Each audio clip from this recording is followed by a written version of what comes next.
ሰላም ጤና ይስጥልን አድማጭ ተመልካቾቻችን እንደምን ዋላችሁ እንደምን አረፈዳችሁ እንደምን አመሻችሁ በያላችሁበት የሰዓት አቆጣጠር ዕለታዊ አበይት ጉዳዮች የተሰኘው ፕሮግራማችን አሁን ጀምሯል። እስከ ፕሮግራማችን ፍጻሜ ድረስ ከኛ ጋር እንድትቆዩ በአክብሮት ጋበዝናችሁ። አድማጭ ተመልካቾቻችን ከሰገነቱ ከማማው ላይ የሚተላለፈው ፕሮግራም ነው አሁን የጀመረው። ሁላችሁም አብራችሁን ስለሆናችሁ ስለምታግዙን ስለምትደግፉንም ስለምታደምጡንም ደስ ይለናል። ምስጋናችን ሁልጊዜም ልባዊ ነው። ምኒልክ ዛሬም ንጉሥ ነው የፕሮግራማችን መግቢያ ሁልጊዜም የምናውጀው ነው። ይህን አውጀን ፕሮግራማችንን ጀምረናል። ዛሬ ውይይት የምናደርግበት ርዕሰ ጉዳይ የቀጠናዊ ትብብር ካውንስሉ ጉዳይ አርበኛ ዘመነ ካሴ የገለጠው የአፋብን አቋምና የአብይ አህመድ የፕሮፓጋንዳ አቅጣጫ በሚል ርዕሰ ጉዳይ ቆይታ እናደርጋለን። አድማጮች እስከ ፕሮግራማችን ፍጻሜ ከኛ ጋር ቆይታ ስታደርጉ በዚህ ጉዳይ ላይ የተዘጋጀንበትን መረጃ ለእናንተ እናደርሳችኋለን። የገባንበት ቻናል ሊንኩ አዲስ ነው። ስለዚህ ይሄ ሊንክ መጀመሪያ ለሌሎች እንዲደርስ የማድረግ ኃላፊነት ነው ከእናንተ የሚጠበቀው። ሰፊ ርብርብ ይጠበቃል። ጠላት በአንድ በኩል ጡጫ ይሰነዝራል፣ በሌላ በኩል ወዳጅ ደግሞ ይሄንን ይከላከላል። በዚሁ መንገድ እያደረግን ነው ትግላችን የሚቀጥለው። ከሰሞኑ እንደነገርናችሁ በመሬትም በፕሮፓጋንዳም ከፍ ያለ ዘመቻ የተቀናጀ ዘመቻ ያደረገበት ወቅት ነው የአብይ አህመድ አገዛዝ። በፕሮፓጋንዳ ዘመቻም በመሬት ላይ ባለ ዘመቻም ሁለቱም አቅጣጫ እየተቀለበሰበት ነው የሚገኘው። መቀልበስ ብቻ ሳይሆን ከፍተኛ ሽንፈት አጋጥሞታል። ሽንፈቱን ተከትሎ እየወሰዳቸው ያለው ያጸፋ እርምጃዎችም እምብዛም የሚያዋጡት ሆኖ አልተገኘም።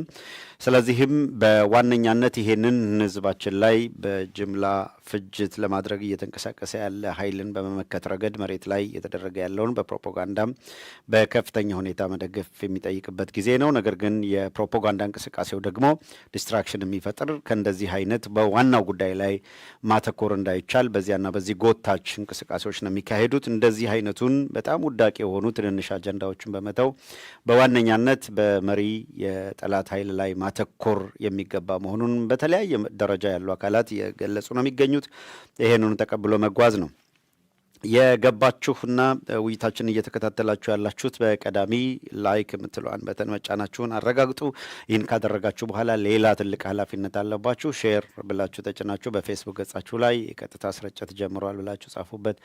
በዋትሳፕ፣ በቴሌግራም፣ በሜሴንጀር በማናቸው መልኩ እናንተ ከሌላው አካል ጋር ግንኙነት ባላችሁ መንገድ በተለይ በግሩፖች ላይ ይሄንን ሊንክ በመላክ ሰዎች ያላገኙት እንዲገቡ ማድረግ ትልቅ ኃላፊነት ነው። ላይክ ባደረጋችሁ ቁጥር፣ ኮሜንት በጻፋችሁ ቁጥር ደግሞ አንድ ነገር ሌላ አንድ አስተዋጽኦ እያደረጋችሁ ነው። እነዚህም በምታደርጉበት ጊዜ አድማጮች የኢምፕሬሽን እንዲጨምር ያደርጋል። ሰው አልጎሪዝሙ ወደ ላይ ይገፋዋል። ሰዎች በቀላሉ እንዲያገኙት ይረዳል ሊንኩን ማለት ነው። ረምብል ላይ ያላችሁ አንድ አፍታ መታችሁ የዋትሳፕ ማሚን ዩቲዩብ ላይ ተሳትፋችሁ ብትሄዱ፣ ዩቲዩብ ላይ ያላችሁ ደግሞ አንድ አፍታ ረምብል ላይ ሄድ ብላችሁ እንደዚሁ በረምብል ላይ የተወሰኑ ነገር አድርጋችሁ ብትመለሱ በጣም ወሳኝ ይሆናል። ይሄንኑ ካልናችሁ ወደ ቀጣዮቹና ሜንሊ ልናተኮርባቸው ወደሚገቡ ጉዳዮች ላይ ፎከስ እናደርጋለን።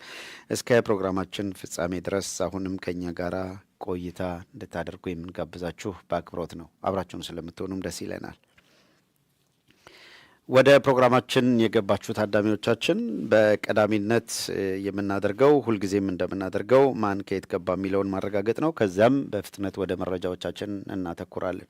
በተቻለ መጠን ፎከስ የምናደርገው ለዛሬ ወዳዘጋጀናቸው መረጃዎች ነው። ብዙ ሊያናግሩ የሚችሉ አጀንዳዎች ናቸው። ወደዚያው እንድናልፍ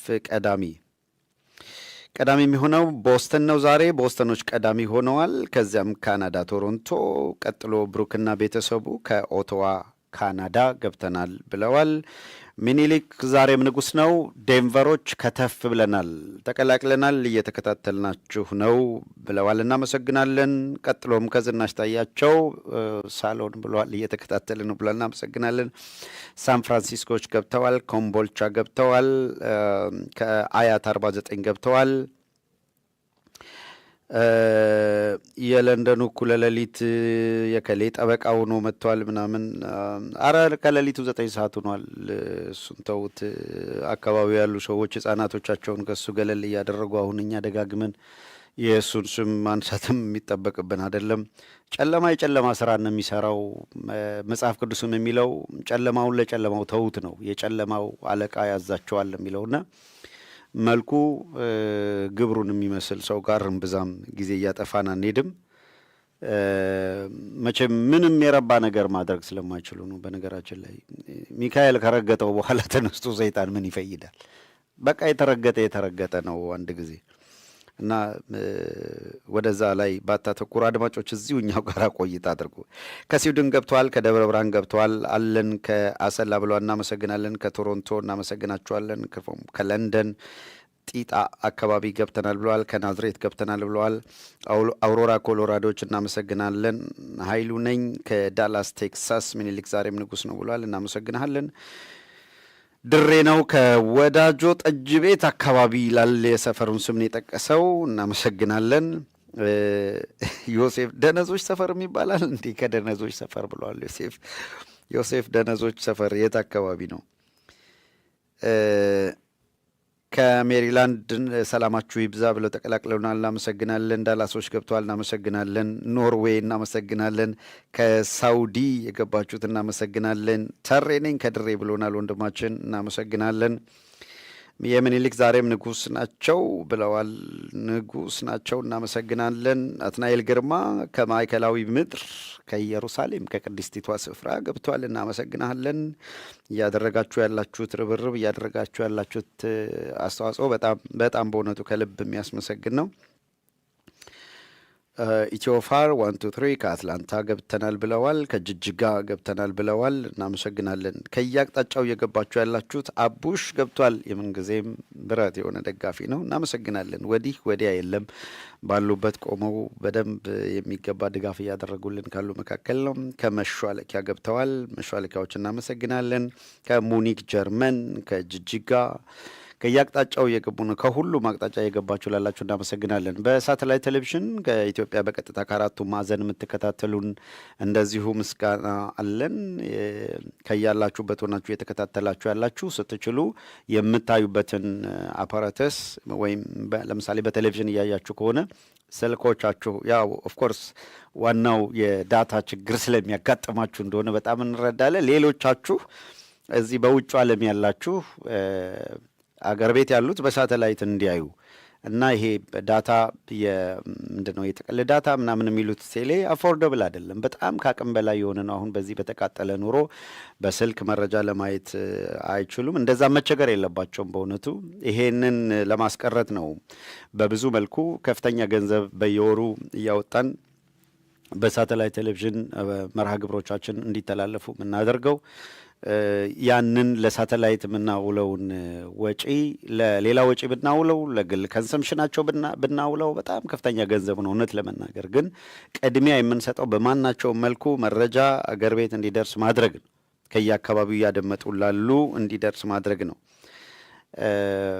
ይሄን ለማድረግ የእናንተ ድጋፍ፣ ትብብር በጣም ወሳኝ ነው። በውጭ ዓለም ያላችሁ አቅሙ ያላችሁ በሁለመናው መልኩ በመደገፍ ከጎናችን መቆም ይኖርባቸዋል። ከዚያን አገር ቤት ያሉት መረጃው ቶሎ ቶሎ እንዲደርሳቸው የማድረጉን ስራ ደግሞ እኛ ኃላፊነት ወስደን የምንሰራው ነው የሚሆን።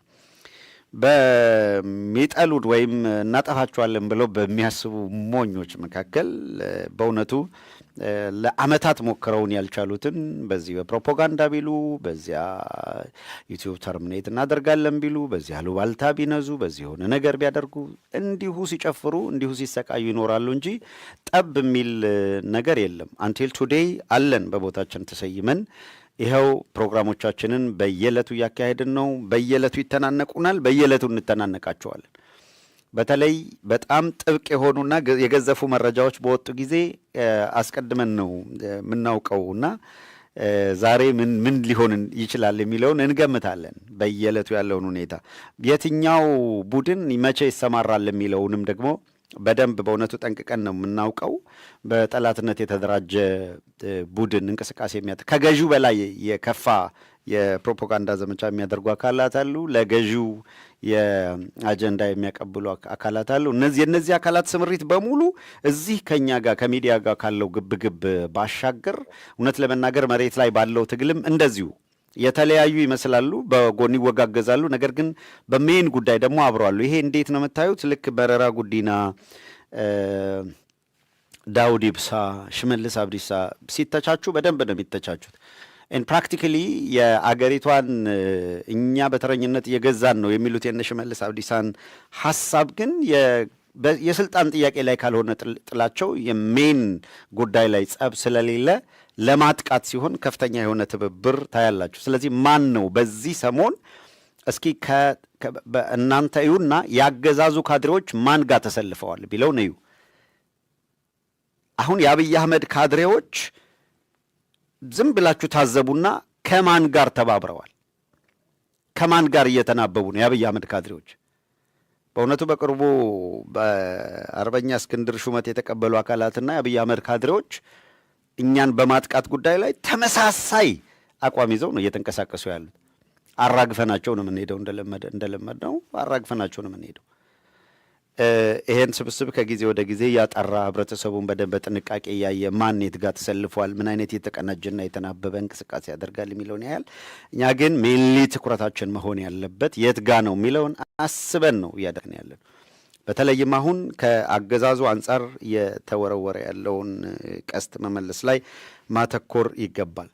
በዚሁ አጋጣሚ በአማራ ህዝብ የትግል አውድ ውስጥ ከፍተኛ ድርሻ ካላቸው መካከል ወንድም ጋዜጠኛ ዳዊት በጋሻው በእስር ቤት እያለ ወላጅ አባቱን አጥቷል። መሪር ነው ሐዘኑ፣ በእውነት ይከፋል። ወንድማችን ሚካኤል መላከም በእስር ቤት እያለ ነው እናቱን ያጣው። በብዙ ልመና፣ በብዙ ተማጽኖ፣ በብዙ ርብርብ ቢያንስ የቀብር ስነስርዓቱ ላይ እንዲገኝ የቀረበ ጥያቄን የአገዛዙ ሰዎች እንዴት አድርገው በጭካኔ እንዳለፉት የሚታወቅ ነው። ሚካኤል መላከ እናቱ የቀብር ስነስርዓት ላይ ሳይገኝ ቀረ። ዳዊት በጋሻው እንዲሁ በእስር ቤት ያለ አባቱን አጣ። ለአባቱም በጣም መራር ነው። በእስር ቤት ያለ ልጃቸውን እንደናፈቁ ሲያልፉ የሚሰማ ስሜት አለ። ነገር ግን በቃ በዚህ የትግል ሂደት ውስጥ ሊከፈል የሚገባ ዋጋ ተብሎ የመጣ ዋጋ ነው።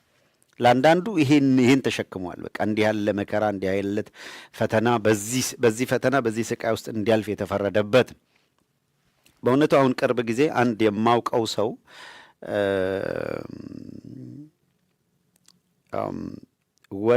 የማውቃት ወንድሟ ነው እና በአርበኝነት ያለ በጣም ጥሩ ጀግና፣ ምንም ያልጎደለው ማለት ከተሻለ ኑሮ ላይ መሄዱ ነበረ ያሳዘናት።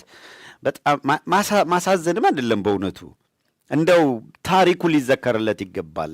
ከተሻለ ኑሮ ላይ ከተሻለ ህይወት ላይ ምንም ያልጎደለበት ኖ የአማራ ህዝብ እንዲህ ያለ መከራ ውስጥ እያለ እኔማ በንግድና በሞቀ ሁኔታ ውስጥ ተመችቶኝ አልኖርም ብሎ ወደ በረሃ ሄደ። ቤተሰብ ደንግጧል። ግን ደግሞ የእሱ ውሳኔ ነው፣ እየታገለ ነው የሚል ነገር ነገረችን እና እኛ ታሪኩን ለመስራት የእውነት ነው መነግራቸው። አሁን ሰው እንደዚህ ያሉ ሰዎች ሌሎቹንም የሚያበረታ ስለሆነ የዚህ ልጅ ታሪክ ለሌሎቹም አስተማሪ ነውና በሚገባ አድሬስ መደረግ አለበት ይሄማ ብለን የእሱን ታሪክ እንሰራለን ብለን እየተሰናዳን እያለ በድንገት ሁለተኛ ቀን ወይም ከሶስት ቀን በኋላ ጥቁር ፕሮፋይል አየሁኝና ሳይ ያ በጣም የተማመነችበት ጀግና ወንድም ንብረቱን ብቻ ሳይሆን ህይወቱንም አሳልፎ በዚህ ትግል ውስጥ ሰጥተዋል እና ለጊዜው መራር ሊመስል ይችላል ሀዘኑ፣ ለጊዜው ፈታኝ ይሆናል። ኦፍኮርስ ለቤተሰብ ፔንፉል ነው፣ አንደርስታንድ አደርጋለሁ፣ ይሄን እረዳለሁ። ነገር ግን ዛሬ በዚህ ዘመን እውነት እንነጋገር፣ ሰው ለመኖር ብሎ የሚጠጣው ውሃ ትን ብሎት ይሞታል። ለመኖር ብሎ ረሃብ ለማስታገስ ብሎ የሚጎርሰው ይገለዋል። ዛሬ ደግሞ በጣም የበዛ ነገር ብታዩ ተኝቷል፣ ከእንቅልፉ አልተነሳም። እንኳን በዚህ በውጭ ዓለም የምናውቀውን ኢትዮጵያ ውስጥ እየተደገመ ከ2 ቀን ከ3 ቀን በኋላ መሞቱ ተረጋገጠ የሚባል ነገር የሚሰማበት ባልና ሚስት ጉዞ ሊያደርጉ ማለት ሊሄዱ ከቤት ይወጣሉ። ተዘጋጅተዋል። የሚሄዱበት ቦታ በጋራ ነው የሚሄዱት እና ባል ቀደም ብሎ ወጥቶ መኪና ላሙቅ ብሎ መኪናውን ሊያሞቅ ቀድሞ ወረደ ባል መኪናውን እያሞቀ እያለ ሚስት ከቢልዲንጉ ወርዳ መኪናው ስትገባ መኪናው እየሞቀ ነው፣ እሱ በህይወት የለም። አስባችሁታል? ምንም አመመኝ ያላለ ምን ያላለ ሰው የተቀዳደሙባትም መኪናውን አሙቆ ለመጠበቅ ነው የወረደው።